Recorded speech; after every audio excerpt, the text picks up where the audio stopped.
Bismillahirrahmanirrahim. Assalamu alaikum, dear girls. How are you? Hope you're all fine and revising these lectures. Today I'm going to deliver lecture 7, chapter 11, Electrostatics. Let me first come to review of previous lecture, that was lecture 5. Girls, in the previous lecture, we discussed in detail, we calculated electric potential due to a point charge. If you remember, it was a huge derivation. Hope you understood. And secondly, we solved 2 numerical problems. Girls, you must revise these especially numericals at least 2 times along with the figure. After listening to today's lecture, you would be able to understand electric field and potential gradient, capacitor, its unit and uses, capacitance of a parallel plate capacitor, and combination of capacitors. Let me first come to field and potential gradient. As it is clear from its name, potential gradient. In this topic, you are going to calculate potential. Gradient means change. So whenever there is a change in potential, then it is related with the field. We are going to prove it mathematically. Electric field is very difficult to represent in a diagram. As an alternative to field line diagrams, contour maps of the electric field can be drawn using equipotential lines. What are equipotential lines? Equipotential lines are basically, as it declares from its name, it is a surface, maybe a real or imaginary, on which all points have the same electric potential. An equipotential line of surface is a line of surface on which all the points have the same electric potential.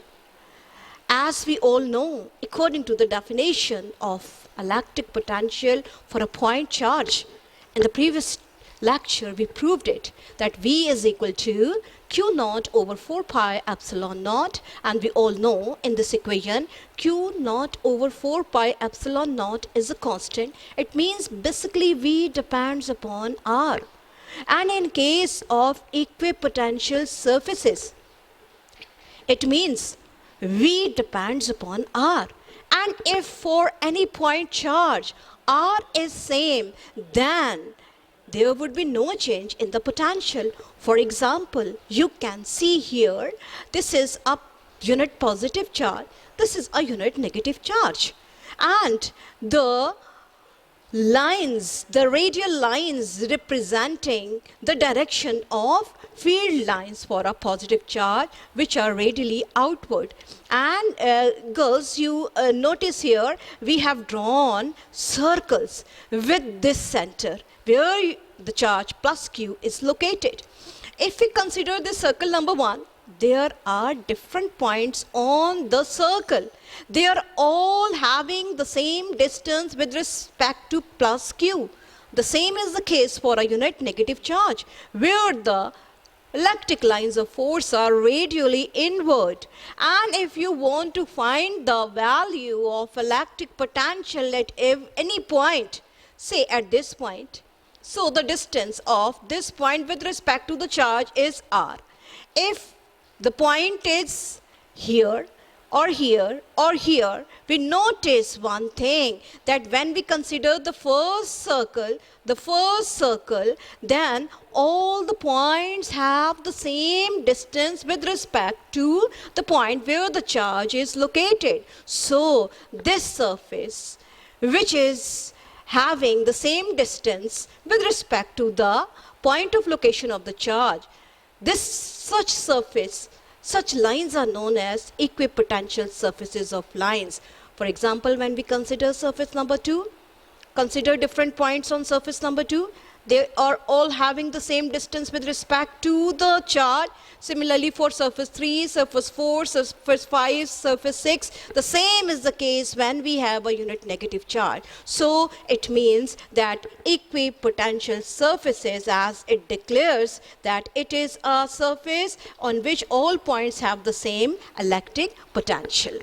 If two or more charges are present, then potential at any point is the sum of potential due to each charge. We notice here that in this case, in this figure, we are either having this positive charge or we are having this negative charge. What happens if we have two or more than two charges? Then how you find the equipotential lines between two charges? You notice over here, these are equipotential lines, means so on such surface, all the points are having the same distance with respect to this charge or with respect to this charge. So such lines are known as equipotential lines, and in order to calculate the potential, we have to take the sum of potential due to each charge as indicated in this figure. Okay, potential is a scalar quantity. It does not depend upon the direction. On which factor electric potential depends? Yes, it depends upon the distance. Distance with respect to the point where the charge is located. But it can be positive or negative, depend upon the nature of the charge. Either the charge is a negative charge or it is a positive charge. Same basic idea is used on an equipotential map. Map means number of field lines. Closer the lines are together, stronger the field is at that point. If the equipotential lines are close together, the electric potential energy must be changing by large amounts in small distances, because in small region, more number of lines, that is more number of electric lines of force they reside, so the change in potential would be more. And there must be large force acting, because the strength of the field is more, it means the electric force would be more. Now, we have to find the relationship between the electric lines of force, that is electric field force, and also we have to relate field and potential gradient. For this purpose, let me consider this figure. In the given figure, we are having two oppositely charged plate. Plate A is a positively charged plate. Plate B is a negatively charged plate. And what we have done here, we just consider here our unit positive test charge Q naught. As we all know the direction of the electric field is directed from positive to negative charge. Positive charge means potential is higher. Negative charge means potential is lower. The relationship can be derived for the field of a point charge if a test charge Q naught is moved a small distance delta r from point A to B, then work done on test charge is given by relation number 1. As we all know, work done is equal to force into distance. So what happens when our test charge Q naught is released? So definitely it moves where from positive plate A towards negative plate B. And what is the distance between the two plates? The two plates are located through small distance given by delta R. So according to the definition of work done, the work done would be written in equation number 1 form. As we all know, from the definition of electric field intensity, we all know electric field intensity is equal to electric force per unit test charge. And from this, we eliminate for electric force, and it is given by F is equal to Q naught into E. So we are going to use this value of force, that is the electric force in equation number 1. What we get? Here we get equation number 2. Where what is equation number 2? Equation number 2 is given by W is equal to Q naught E into delta R. Okay, so in this way we have got equation number 2. But if you remember the previous topic where we discussed, defined electric potential. Electric potential, as we all know, is given by electric potential is equal to work done per unit test charge, that is W over Q naught. So by cross multiplication from this relation which we have derived in the previous topic, we can eliminate for W. By cross multiplication, what we get here? W is equal to minus Q naught into delta V, because in this case when you are going to do work done, so work done means you have to move against the field, and what is the direction which is opposite to the field? What is the direction of the field? A to B. What is the direction opposite to the field? B to A. And definitely when the charge moves in a direction opposite to the field, so according to the relation F dot delta R, F delta R cos of theta, and theta would be 180 degrees, because what is the direction of this force Q naught E? That is Q naught E, it would be directed A to B, but where we have to move the charge against the field, that is B to A. That's why here we have introduced a negative sign that is given by equation number 3. The negative sign shows that work done on Q naught is against field force, that is Q naught E. Alright, equating equation 2 and 3. When we equate these two equations for the work done, what we notice?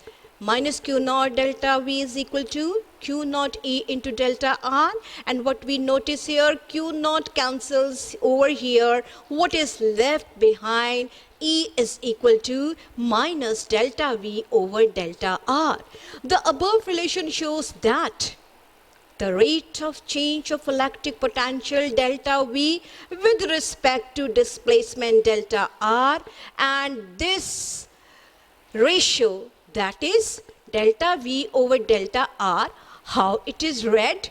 That is rate of change of electric potential with respect to displacement delta R equates E, that is electric field. And this relation delta V over delta R, where electric potential changes when there is a change in the displacement.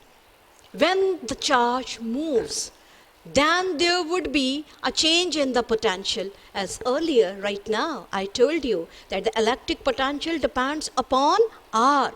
And when you are changing R, so definitely there would be a change in the electric potential. And that change in electric potential with respect to the displacement of the electric charge is known as electric field intensity. And this relation, that is delta V over delta R, it is read as potential gradient. Here you can see that we are having a negative sign. The negative sign has a physical significance. And what is the significance over here? The negative sign indicates that the direction of the field is opposite to the direction in which field is increasing. Because field is increasing when we move the charge in the direction of the field. Field is decreasing when we move the charge in a direction opposite to the direction of the field, that is B to A. So that's why the potential gradient is in the direction in which field is increasing. It is opposite to the direction in which field is increasing. It means it is in the direction in which field is decreasing. So this is giving you the physical significance of introducing a negative sign over here. The strength of the field is equal to the potential gradient, and the strength of the field is given by potential gradient. So in the light of our previous knowledge, that is the electric potential, we come to this topic, that is electron volt, symbolically represented by EV. So as it is clear from the symbol E, E means the charge on a particle. The particle may be a negative particle, that is an electron. It may be a positive particle, that may be a proton. Volt, we all know, volt is the unit of electric potential. And what is electric potential? Electric potential means energy per unit charge. So what does it mean? What we get from this symbol E into V, it means that when a charged particle moves, it covers some distance, then it has energy. All right? So in order to understand the concept of electron volt, let me consider this figure again. That is plate A, a positively charged plate, plate B, a negatively charged plate, and we are having here a unit charge, that is Q naught, and when we release that charge, and here, because instead of releasing any charge, particularly here we are going to release a charge, elementary charge particle, that is electron. 1 electron volt is the amount of energy acquired or lost by an electron when it is displaced across 2 points between which potential difference is 1 volt. So we are going to discuss it. As according to our previous knowledge, we all know that electric potential is equal to work done per unit charge. And by cross multiplication, what we get? W is equal to Q into V, where what is Q? Q is the charge of any particle which is displaced in a region where there is an electric field. You can see here, this is the region where the charge is released. Here the charge is released, and this charge is basically a charged particle, that is electron. Here W is equal to delta KE, which is equal to 1 electron volt.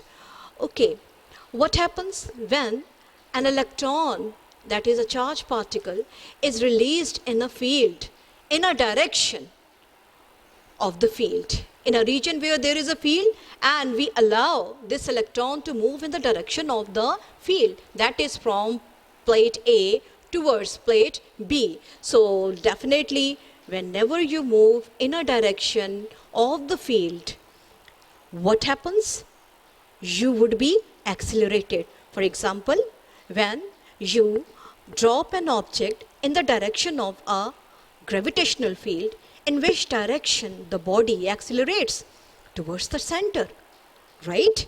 And if you want to displace an object in a direction opposite to the gravitational field, then you have to apply energy. The same is the case here when we are having a charged particle, and the charged particle is released to move freely in an electric field. Then definitely it will move in the direction of the electric field. And when it moves in the direction of the electric field, then the object accelerates. And when the charged particle accelerates. And when the charged particle accelerates, definitely there would be an increase in the kinetic energy. The kinetic energy changes. That is given by delta. Delta KE is equal to 1 EV. And the potential difference, the difference in the potential between the two plates is maintained as 1 volt.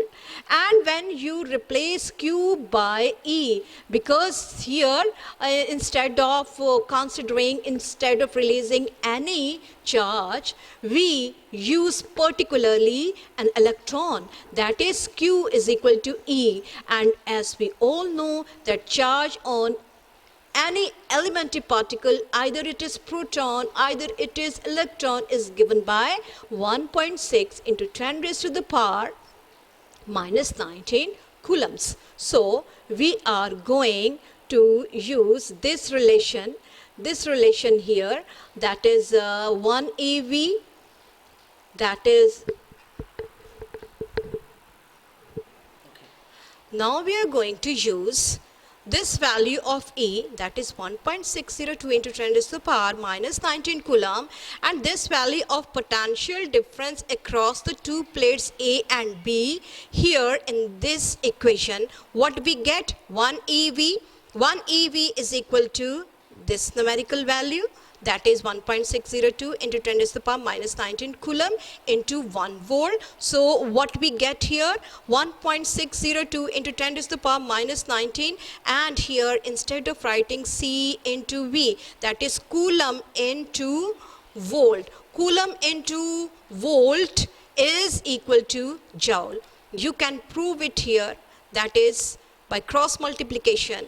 Coulomb into volt is equal to joule. So here we have proved a very, very important relationship here. That is a relationship between joule and EV, and this shows that EV is also a unit of energy. Alright, and how it is related with joule? 1.602 into 10 to the power minus 19 joules. It means if you want to convert electron volt into joule, then you have to multiply the term with 1.602 into 10 to the power minus 19. For example, if you have energy 2 electron volt and it is required to convert this much energy into joule, what will you do? You will multiply 2 with 1.602 into 10 raised to the power minus 19 joule. So in atomic physics, in nuclear physics, we use this unit of energy, that is electron volt, because in case of atomic physics, nuclear physics, we deal with the elementary particles. The electron volt is another unit of energy like joule.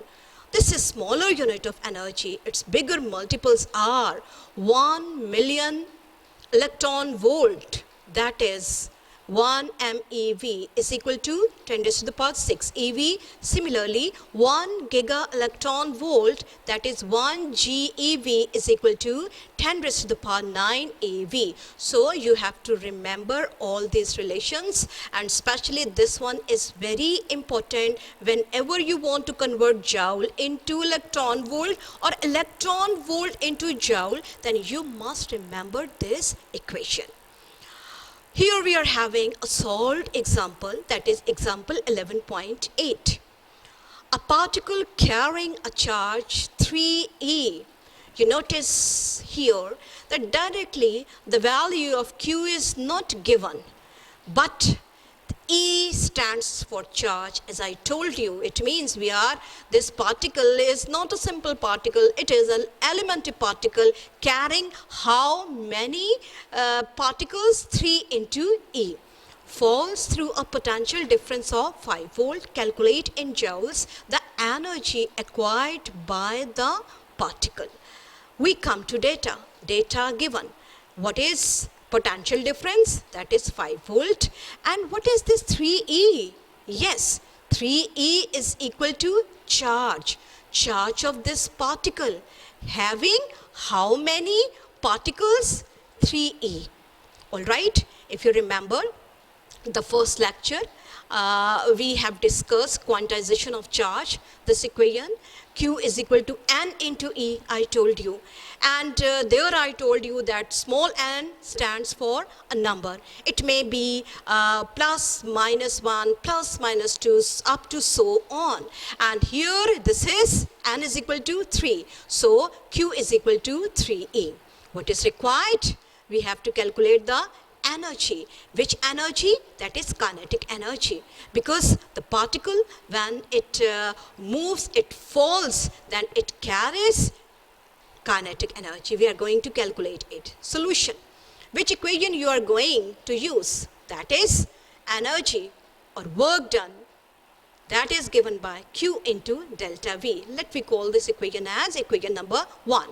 So we have to use the value of Q In the data given, Q is equal to 3E. Okay, we put it here. And what is delta V? 5 volt. Okay, 3 into 5 gives you 15. E into V. E into V. But right now, we have derived a relation between electron, volt and joules.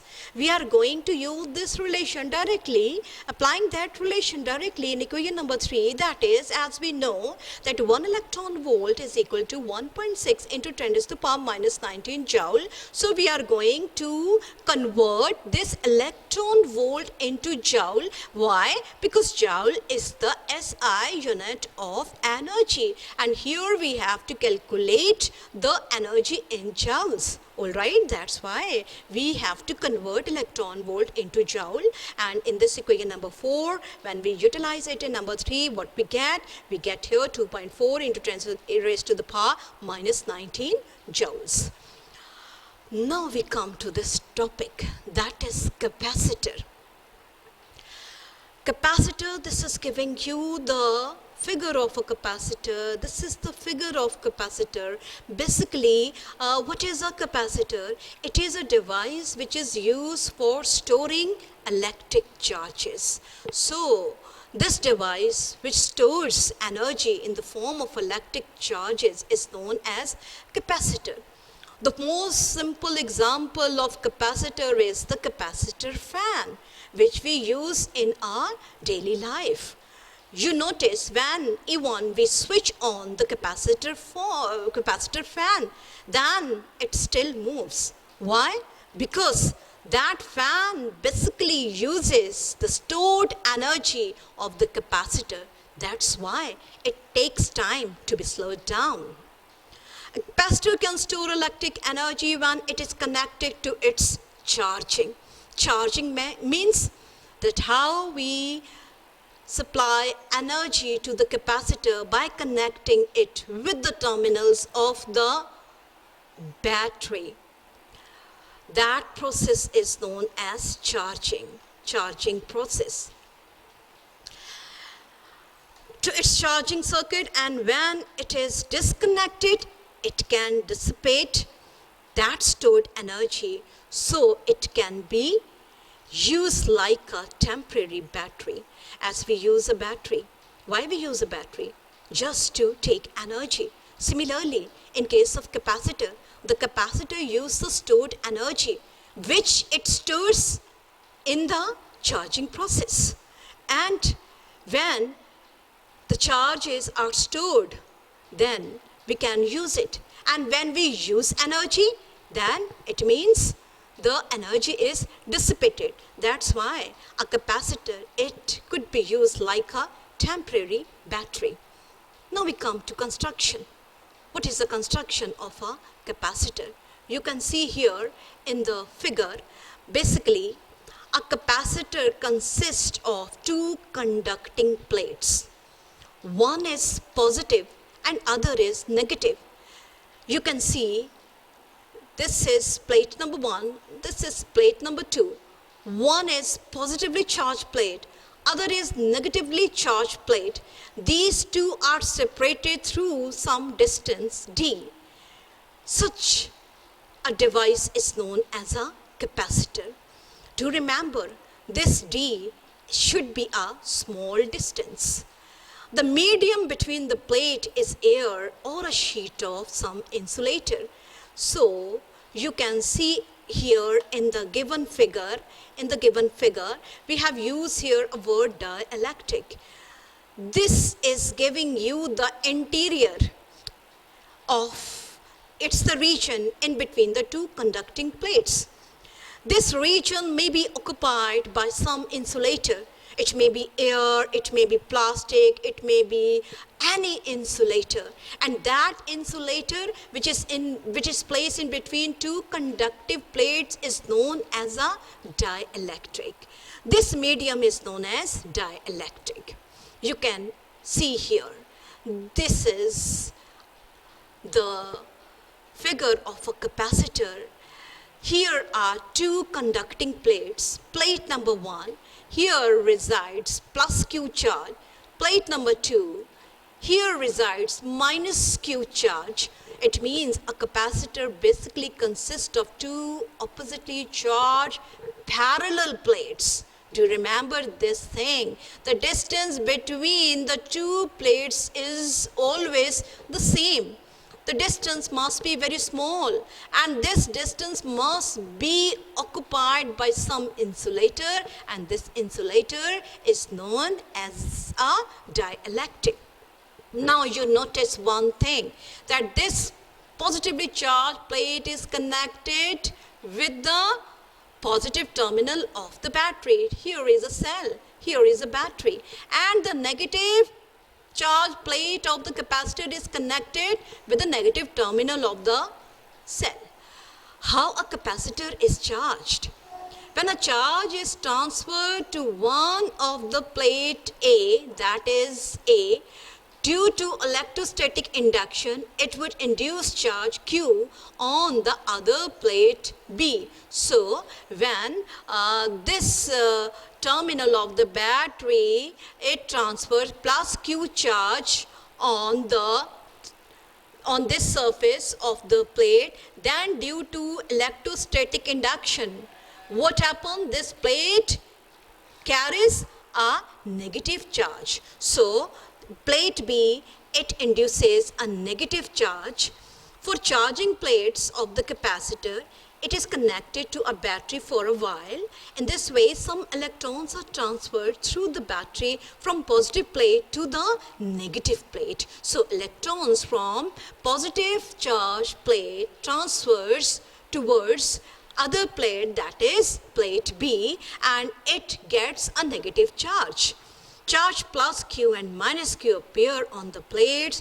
Mutual attraction between the charges keep them bound on the inner surface of the two plates, and thus the charge remains stored in the capacitor even after removal of the battery, even when the terminals, after charging, when the terminals of the battery are disconnected, because there is an insulator between the two plates. That's why the positive charges reside on the positive plate and negative charges reside on the negative plate even after the removal of the connection of the batteries.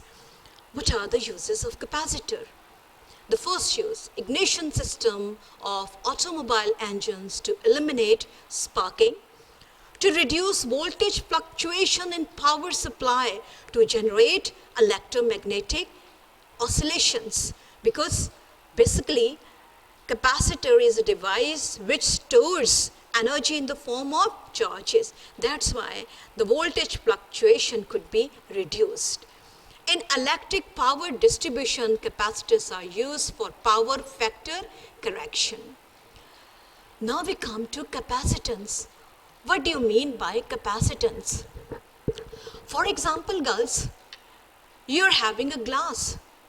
You want to fill that glass with water. You fill it. But how much you fill? Up to the capacity of the glass. So the glass would be unable to store, to fill the water beyond its capacity. The same is the case for the capacitor. When you charge a capacitor, then what is the limit? Beyond that limit, you are unable to charge the capacitor. And this limit is known as capability of a capacitor. This is known as capacitance. The capability of a capacitor to store charges is called capacitance. When a charge, capital Q, is transferred on one of the plates of a capacitor, the potential difference V between the plates also increases. Definitely, when we are having the charging process, when you charge a capacitor, then in this case, positive charges reside on one plate, negative charges reside at the other plate. This develops a difference in the potential. The positively charged plate carries positive potential, that is higher potential. The negatively charged plate carries a lower potential. This develops an electric field, which is directed from positive to negative. That's why it is very clear that whenever, in case of charging process, when Q charge is transferred to the plates, then this develops what? Potential difference. It means what type of relationship exists between Q and potential difference? Directly proportional.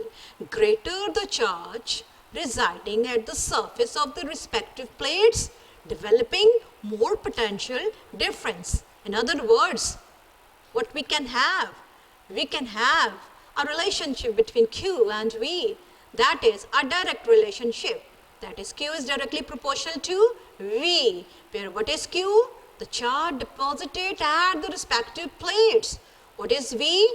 The electric potential, that we call potential difference. So definitely this relation is not an equation. In order to convert it into equation, what to do? You have to add a constant of proportionality. And reference to the topic, that is the capacitor, here we add C as a constant of proportionality, and C stands for capacity of a capacitor. So we have got here this relation. We have eliminated C. C is equal to Q by V, where C is the constant called the capacitance of a capacitor. Its value depends upon the area of the plates, the geometrical shape, that is the area of the plates. Number two, it depends upon the distance. What is the distance between the two oppositely charged parallel plates, and the medium between the plates, that is the dielectric.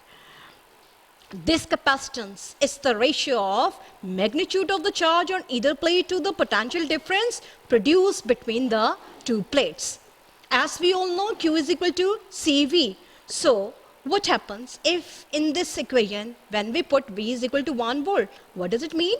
It means that if the potential difference across the two plates of a parallel plate capacitor is maintained at 1 volt, and when we put this V is equal to 1 volt here, then what happens? Q is equal to C. So what does it mean? Therefore, if potential difference between the two plates is 1 volt, then the amount of charge Q is equal to the amount of charge Q which is stored on its plate is equal to its capacity. So here we have got another quantity, the SI unit of capacitance, that is equal to farad. Farad, symbolically represented by capital F. It is defined as the capacity of that capacitor which stores charge of 1 coulomb having the potential difference of 1 volt between the two plates. Submultiples of farad are microfarad, picofarad, so on. Now, consider a parallel plate capacitor connected to a voltage source as shown in the given figure. You can see here, let me consider this is a battery. This is the positive terminal of the battery, and this positive terminal of the battery is connected with the plate, that is positively charged plate, and let me call this plate as carrying the potential, that is V1. Similarly, the negative terminal of the battery is connected with the negatively charged plate of a capacitor and carrying the potential difference V2. The source charged the capacitor till potential difference across the two builds to V. So what happens when the charging process takes place? Then positive charges start to flow from positive to negative direction, positive to negative direction, that is the direction of the field, and this develops a field, that is an electric field in the region between the two plates whose direction are indicated by the arrowheads. Let the charges on the plates are plus Q and minus Q when the potential difference is V. If positive plate is at V1, this I told you, and negative plate is at V2, then If you remember, we are familiar with the equation. Yes, this is giving you another way to define electric field intensity in terms of electric potential, and we call this equation as potential gradient. We all know for parallel plates, two oppositely charged parallel plates, the potential gradient with a negative sign is equal to the field.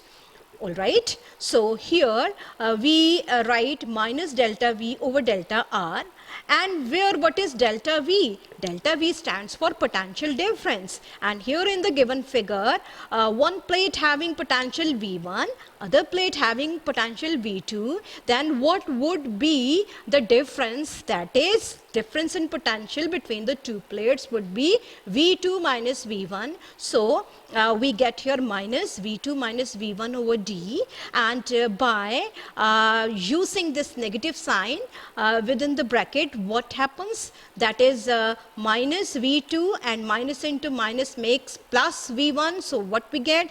Plus V1 minus V2 over D is equal to V over D. Where what is D?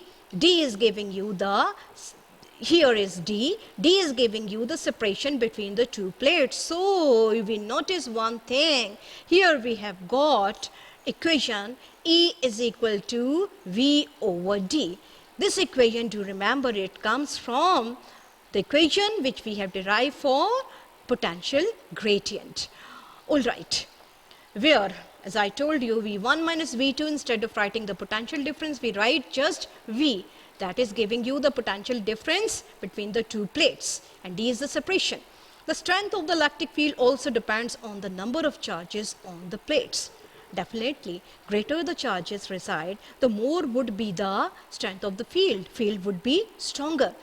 As we all know, the surface charge density, that is sigma, is equal to charge per unit area. Where what is Q? Q is the charge which reside at the respective plates of the capacitor. What is A? A is giving you the cross-sectional area of the two plates. As I told you in the beginning of the topic, that the capacity or capacitance depends upon the geometrical shape of the plates of the capacitor. All right, and if you remember the third application of Gauss's law, we have used this, we have derived this relation. One of the way that is used to define electric field intensity for two oppositely charged parallel plates, if you remember. In that case, we have to introduce sigma, that is the surface charge density. When we put here its value, we get here equation number 2. All right. So from equation number 1 and 2, what we get, as we have derived earlier, E is equal to V over D. So we use this value, that is E is equal to Q over epsilon naught A. All right. So what does it mean? Q is equal to epsilon naught AV over D. So from equation number 1 and 2, we introduce here equation number 3. So this equation number 3, which comes here, we notice one thing. From the equation of capacitor, we know Q is equal to V into C, where C is the capacity of a capacitor. C vac. Vac stands for vacuum. If the region occupied between the two plates of a capacitor is occupied by vacuum, then from the equation of capacitor, C vac, we can write C vac is equal to Q by V. We write this as equation number 4. So putting equation number 3 in equation number 4, this equation, that is 3, we have to use it in number 4. What we get, C vac is equal to this value epsilon naught AV over D into A. So A cancels. What we get here? We get here equation number 5. So equation number 5 is giving you the capacity of a parallel plate capacitor when the region between the two plates is occupied by vacuum. So what happens when a dielectric is inserted between the two plates of a capacitor? Dielectric means if any insulator. That's why what would be the capacity of the parallel plate capacitor, indicated symbolically by C medium, and for C medium we have to introduce here epsilon r, where what is epsilon naught? Permittivity of free space, when between the charges there is air or vacuum, and when the air or vacuum is occupied by some dielectric which we call insulator, then the permittivity of space is occupied by relative permittivity of free space. We have to introduce here epsilon r, and this is given by equation number 6. So above equation shows that capacitance depends upon, so what are the factors on which the capacitance depends upon?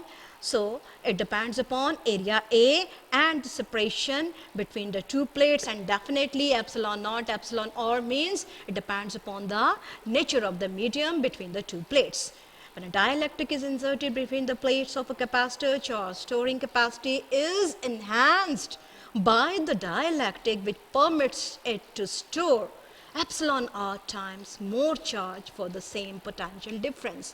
We notice here one thing: as the region between the two plates of a parallel plate capacitor is occupied by an insulator, that is by a dielectric, then this enhances, this increases the storing capacity of a capacitor.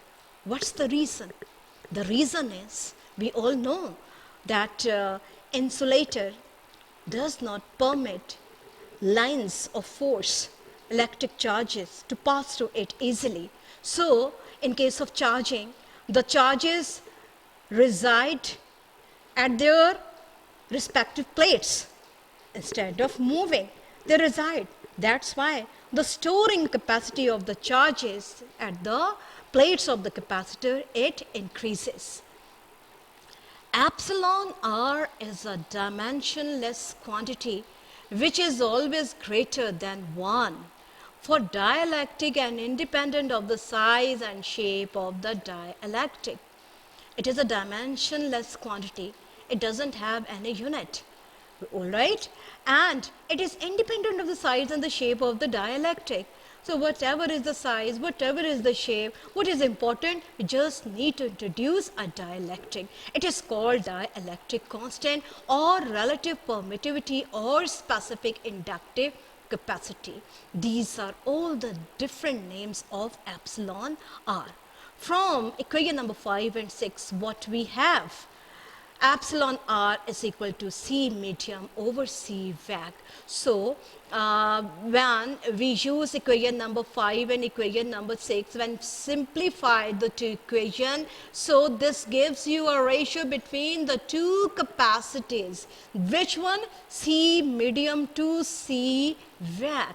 So as we all know, the unit of capacitance is farad.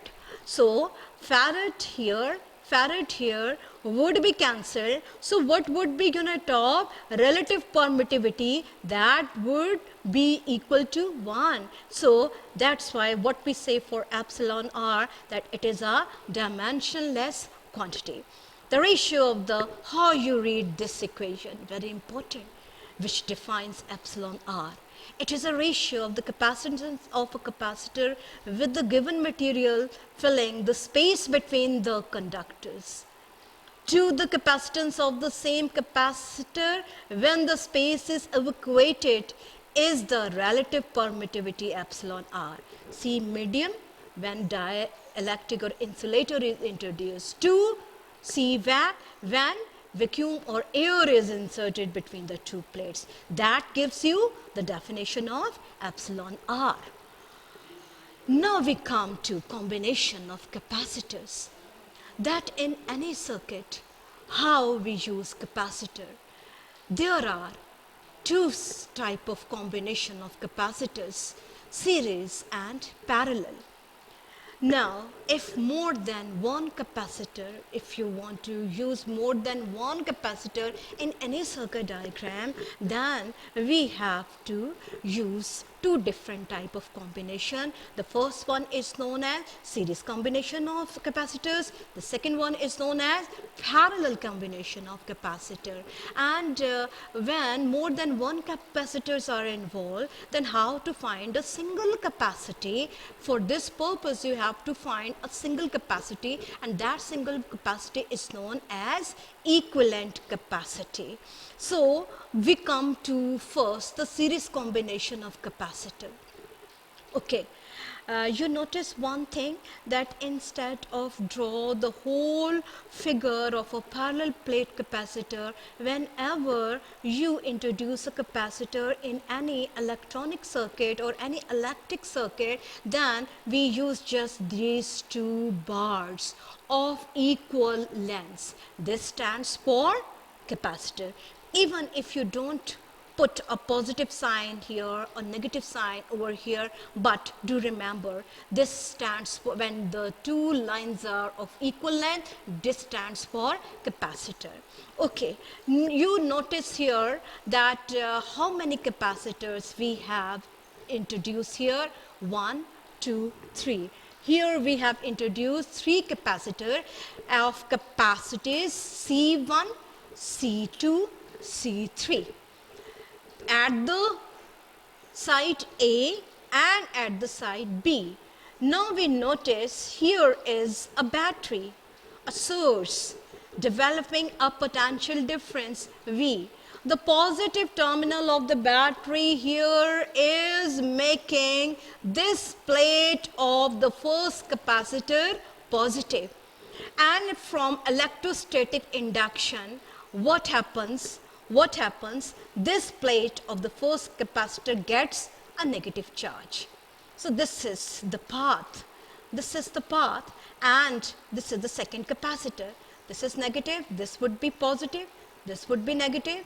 So this is the third capacitor. This is positive, this would be negative, and the negative of the third capacitor here is connected with the negative terminal of the battery. So what does it mean? It means that all the plates of the 3 capacitors which are connected in series, 1, 2, 3, in series combination. So different plates are connected with the different terminals of the battery.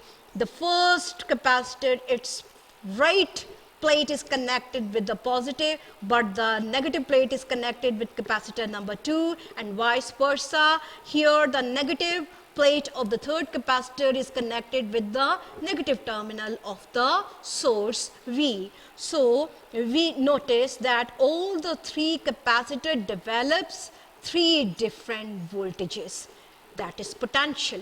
V1 is developed across capacitor number 1, V2 at 2, V3 at 3. All right.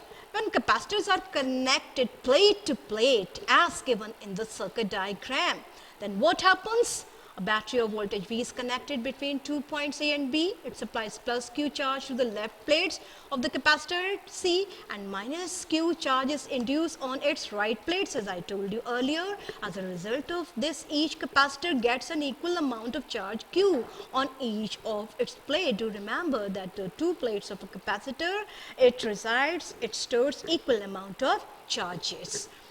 The potential difference V must be equal to the sum of potential difference V1, V2, V3 across the capacitors. So at A and B, so what would be the total potential difference? So definitely, because the 3 capacitors are developing 3 different potential differences, that's why in order to get a single one, what we get here equation number 1, that is V is equal to V1 plus V2 plus V3.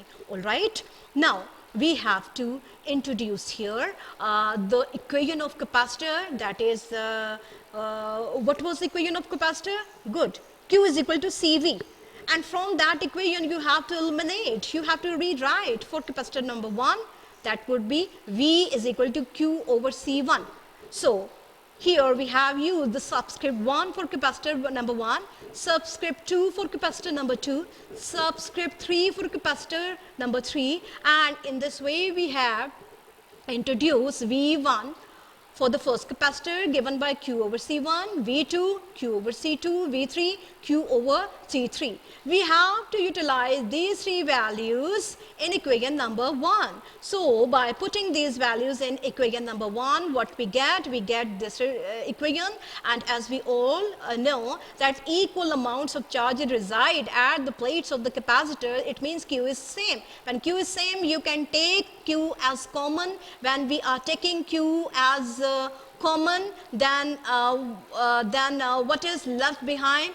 QV is equal to Q. What would be left behind inside the bracket? 1 over C1 plus 1 over C2 plus 1 over C3. Alright. So, when we shift this Q on the other side of the equation, that would be V over Q.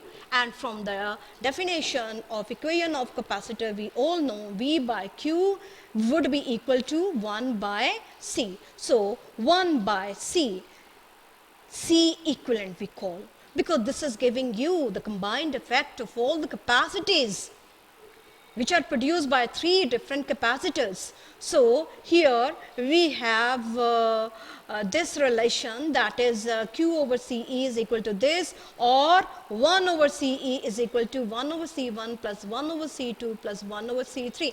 Here gives you a very important result. This gives you a single capacity of the three capacitors which are connected in series combination. You notice one thing, that the reciprocal of the equivalent resistance is equal to the reciprocal of the first capacitance plus second plus the third. Alright. Yes, this I told you. Now we come to the second type of combination of capacitors. Here we notice that the three capacitors of capacity C1, C2, C3, how these are connected? These are connected in parallel. When these are connected in parallel, you would notice this is the positive plate of capacitor 1, positive plate of capacitor 2, positive plate of capacitor 3. So, these are all connected with the single point A, alright. The negative plate of capacitor 1, negative plate of capacitor 2, negative plate of capacitor 3, these are all connected at B. So, in this way, we have got here two terminals A, and this terminal A is connected with positive terminal of the battery. Okay, the bigger line stands for positive. This is the symbolic way to represent the battery in the circuit. Instead of drawing the figure of a battery, we use this symbol, and the small line stands for negative. The positive terminal of the battery is connected with all the positive terminals of the three capacitors, that is point A. Similarly, the negative terminal of the battery is connected with all the negative terminal of the three capacitors, that is at B, as shown here in the given figure. Now, in this way, the three capacitors which are connected in parallel between the 2 points A and B, we notice that unlike in case of series combination, in case of parallel combination, we all have the same value of the potential, because all the positive plates are connected with the one terminal of the battery, all the negative plates of the three capacitors are connected with one terminal of the battery, so there is no change in the potential. They all have the same potential. So that's why we write down, instead of writing 1s, 2s or 3s, we just write V is equal to V1, V2, V3. They are all equal. When Q charge is applied to the capacitor C1, C2 and C3, they acquire different amount of charges, that is Q1, Q2 and Q3 respectively, depending upon their capacitance. Alright, in that case, the storing of charges here would be different, because in that case, different charges, they reside at the different surfaces of the three capacitor. That's why we have got here this relation Q is equal to Q1 plus Q2 plus Q3, and from the equation of capacitor Q is equal to CV, 1 stands for capacitor number 1, 2 for 2, 3 for 3. And by using this equation here, what we notice, and Q stands for the single charge which is overall stored, that is equal to CE into V, where what is CE? CE gives you the equivalent capacity. So we get this relation, and in this relation when we take V common, what would be left inside? C1 plus C2 plus C3. And by using you notice one thing here, V cancels with V, so what is left? CE directly is equal to C1 plus C2 plus C3. We notice one thing, that the capacity of a combination of capacitor increases when the capacitors are connected in parallel, and when they are connected in series, then the capacitor's capacity, it decreases, given by reciprocal. That's why if you want to increase the capacity of a capacitor, then we have to introduce the parallel combination. Okay, that's all girls. Hope you understand this. Good luck for you.